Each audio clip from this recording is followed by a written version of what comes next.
this one. As the guys said, they handed it to us pretty heavily at their place. It was an early game of the season. It was really, well, we were still kind of, even coming together as a unit. Guys hadn't even played together very much. So going into this week, when preparing for Toccoa Falls, what were things that you took from that first game and really felt like we needed to do better from the last time we played? Pretty much everything, to be honest with you. The thing that got us at their place a lot was pressure. We gave in to their pressure and had just a million turnovers, and they got a lot of easy baskets. And then in the second half, I mean, if they were given points for throwing the ball out of bounds, we wouldn't have made it out of bounds. We just couldn't make a shot. Layup, three, mid-range, it wouldn't go. And so it was just an all-around beat down on their part, and they played really well. And, they're a veteran group. They got a couple of seniors that we've been playing now. This is our third year to play against them. And, those guys, they just go out and battle, and they're competing and beating some good teams, and just teams, even the Division I schools that we played and maybe lose by 40, they're losing by 20. So, they have been playing pretty well. I think now as they get settled into, more of the games against the Division II level, they got a chance to win that region, I believe. So, it was just, we knew going in that we had to neutralize their pressure. So we worked, first of all, like the guy said, we worked them hard the first 3 days. We ran and ran and ran and ran. We felt like we had lost a little bit of our conditioning. And then we focused on taking out the pressure. And I think maybe we had 2 turnovers against it, and that was like daylight and dark. Obviously, we got a lot of easy stuff against it, and they did just like I promised them. If you take care of the ball, they're going to get out of that pressure, and we're going to make them play us in the half court. And that was our game plan going in. And then it was just executing on both ends of the floor. Sauls and Barrett, 10 and 11, those guys could. I've watched them make 6 threes. I've watched them make 7 threes. You cannot give them open shots. And so we really focused on keeping pressure on the ball and switching hard, getting our hands up. And we've worked on that, this week, and I was really proud of the guys how they executed. Coach, how does it feel to get back to winning ways after the streak that you guys had that obviously wasn't what you wanted? What emotions are going through you now after you just executed your game plan near perfect? Well, I'm grateful for the guys that that bought into what we've been selling, and thankful that they were willing to go out and trust us, even though we've lost 12 in a row. And I'm just I'm thankful for the opportunity to coach this group, to see them grow up a little bit tonight. Kind of a funny story. Losing gets into you, and for the first time in 2 months, I actually dreamed of winning a game. I hadn't won any games even in my dreams over the last 2 months.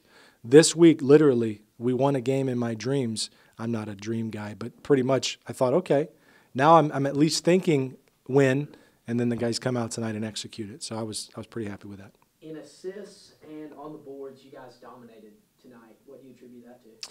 I think just hard work and effort. I think the conditioning that we put them through. We really put them through almost like our first week boot camp, with all the running and the strength and conditioning and stuff that we did all week. And then we started tapering it off, Thursday, Friday. Had a great walkthrough this morning, and then they just were fresh. I thought they played hard, played well. I liked our substitution pattern today and thought guys were ready to bring what they needed to. And so, effort is what the rebounding is all about. And I thought we had great effort tonight, plus 16 on the glass. We'll take that. And then, the assists, 29 assists, that's a new one for us.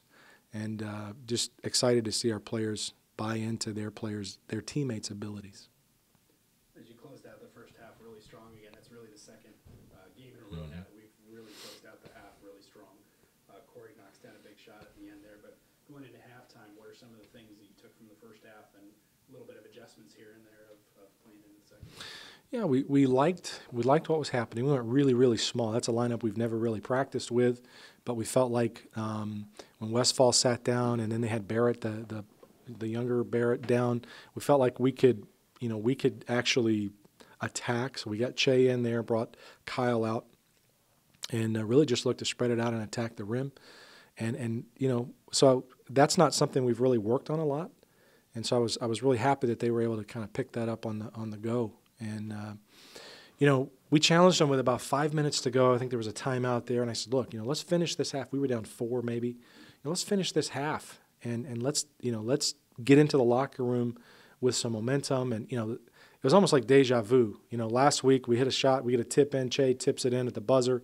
This week Corey makes a tough contested shot to go up by 2, and all of us are looking at each other going, okay, let's not let last week happen again.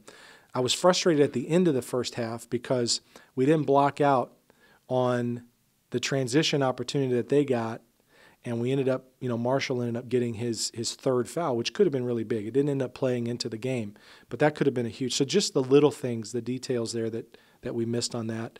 But overall, it was a great finish to the half. Nate and I kept talking about on the webcast, one thing that's been consistent about this losing streak is that one window of a 5-minute period or whatever. We didn't see that at all tonight. I think one thing you've said before, that inconsistent play. Just talk about the consistency tonight. Well, first of all, I was going to use every timeout if I had to. I was going to do everything I could, and that was, we had the guys talk about what they were going to do tonight, put it in the bucket and stir it up and let's go. And I said, I'm going to try tonight. I'm going to try to stay out of your way. I'm going to try to coach a good game and not do anything that keeps you from winning. And that's what I threw in the bucket. And so I was determined. If they started on a little run, man, I was going to call every timeout I had to make sure they didn't get away from us. I mean, Pensacola just, it was a 16-point game, like 3 minutes in. So, we came out with they were focused. I mean, they had experience last week. They had sat in that locker room all excited and then come out and just been devastated. And they just determined, really, they came out and determined that they were not going to give, big runs. They were going to defend and each, just blow by blow, possession by possession, continue with the game plan defensively. And, the huge stat for us in the second half was only have 5 turnovers. We gave ourselves a chance. And it was a great it was just a great team effort that yielded a result that we've all been yearning for a long time. Johnson and Wales comes to town on Tuesday. What do you have to do to reset your team's mindset and keep them hungry after getting a taste of victory tonight? Yeah, I hope that losing 12 in a row, that losing feeling is not too far away. We told them to celebrate tonight and then be ready tomorrow. Obviously tomorrow we're off church, and that. But, come back on Monday and be ready. This is a new opportunity for these guys. We've not had this. So I've got a lot of freshmen who we'll see if they come back ready to practice. I think they will. Our leadership will do a good job of getting them ready, within the team. Johnson & Wales presents a different type of attack. They're very athletic, very aggressive. They have a new coach, so we're learning. We're kind of learning his system. Like Ray said, we're going to watch a lot of film and try to go in there with a game plan and then just have the guys execute it. And I told them, I said, I believe in you, but I can't cross that line. You have to go across that line and do the work. And tonight they did. Of mentioning 2 things: 44 bench points to their 21. That was a fantastic effort from off our bench. And then probably the most telling stat for us tonight is we got 15 assists to 3 turnovers from our point guards. And that's, to me, that's how we just haven't experienced that. And so, Camden and Marshall, Camden had 7 and Marshall had 8 assists. That's how you take care of the ball. That's why we had so many. That's why our offense worked tonight, because we didn't have 7 turnovers from our point guards. We had 3 and we had 15 assists. And so they did a great job of getting us into a flow. The bench did a great job of just making plays, knocking down shots, and then playing defense on the other end. So really proud of the effort tonight. Thankful for that. And, hopefully we can be ready to go Tuesday.